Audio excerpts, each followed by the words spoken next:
I told you already. This is not my fault. Please, right now I am busy. Talk to me later. Okay. Bye. सुनो। नमस्ते ma'am साहब। नमस्ते।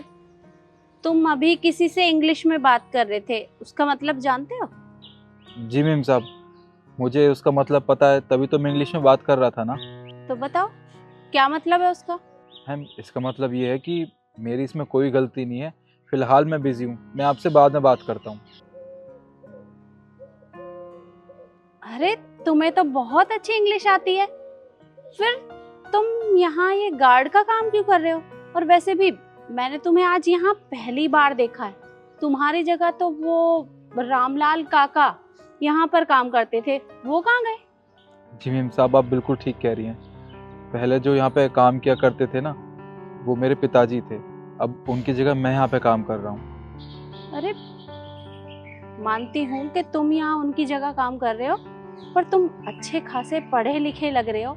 तुम चाहो तो किसी बड़ी कंपनी में ट्राई कर सकते हो। यहाँ ये गार्ड की नौकरी करने की जरूरत नहीं है तुम्हें। वो मेम साहब, मेरी मजबूरी है जिसकी वजह से मुझे यहाँ गार्ड की नौकरी करनी पड़ रही है। अरे पर ऐसी कौन सी मजबूरी है जो तुम्हें ये गार्ड का काम करना पड़ रहा है?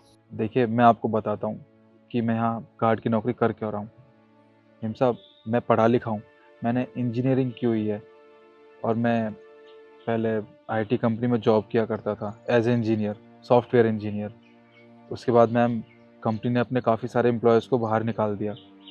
उसके बाद मुझे कहीं जॉब नहीं मिली। मैंने काफ़ी कंपनी में ट्राई किया पर मुझे कहीं काम नहीं मिला।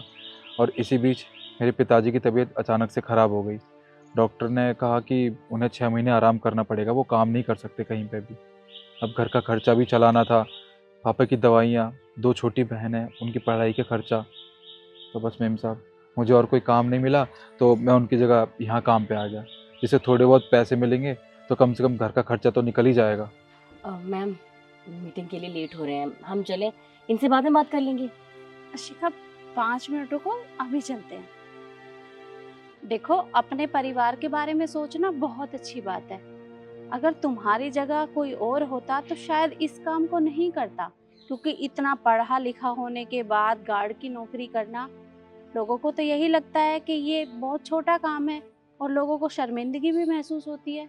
जबकि तुम तो इतने पढ़े लिखे हो, लेकिन तुम शायद सबसे अलग हो। तुम अपने परिवार के बारे में सोच रहे हो, ना कि अपने बारे में। मुझे बहुत अच्छा लगा। वैसे क्या तुम्हें पता है कि हमारी कंपनी भी टेक कंपनियों में से एक है? क्या मैम, आप सच कह रही हैं?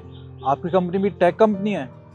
हाँ, अगर तुम चाहो तो हमारी कंपनी में इंटरव्यू देकर ट्राई कर सकते हो।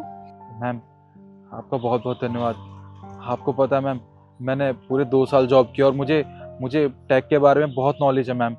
अगर आप मुझे अपनी कंपनी में जॉब देंगी तो आपका बहुत बड़ा एहसान होगा मुझ पे। तो ठीक है, कल सुबह 9 बजे मेरे ऑफिस आ जाना। मैं खुद तुम्हारा इंटरव्यू लूंगी और अगर मुझे लगेगा कि तुम हमारी कंपनी में काम करने के लिए क्वालिफाइड हो या अच्छे से काम कर सकते हो, तो मैं तुम्हें जॉब पे रख लूंगी। जी ma'am, thank you so much. मैं कल सुबह आपके ऑफिस में पहुंच जाऊंगा। ठीक है। वैसे नाम क्या है तुम्हारा? निखिल। निखिल। तो ठीक है निखिल, कल सुबह ऑफिस में मिलते हैं। जी मैम। मैम चलें? हाँ शिखा, चल।